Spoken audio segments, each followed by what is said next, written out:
তো আজকে আমি জুলো চিপস নিয়ে চলে এসেছি। আমি এই জুলো চিপসটা অনেকদিন ধরেই খুঁজছিলাম, আজকে আমার দিদুন বাড়ি গিয়ে পেয়ে গেলাম। তো এটা আমি এখন নিজেই খাবো। চলুন দেখি, দাঁড়ান আমি কাঁচি নিয়ে আসি। এই দেখুন ছিঁড়ে ফেলেছি, চলুন খেয়ে দেখা যাক। আমি কিন্তু প্রথমে এইটুকু খাচ্ছি।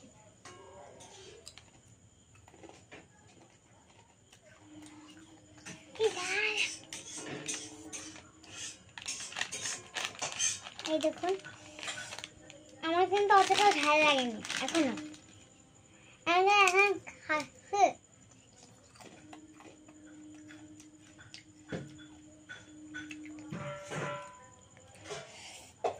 ঝাল লেগে গেছে এখন। আমার অবস্থা খারাপ হয়ে গেছে, আমার অবস্থা খারাপ হয়ে গেছে। আর আমি এটা কিনবো না, আর খাবো না, প্রচন্ড ঝাল। এইটাই ঝাল, তাহলে আসল প্যাকেটটা কিরম হবে বলুন। এই দেখুন প্যাকেটটা দেখুন, কেউ কিনবেন না। আর যদিও বা কেনেন, একবারের বেশি খাবেন না, নাহলে আমার মতো অবস্থা হবে। টাটা।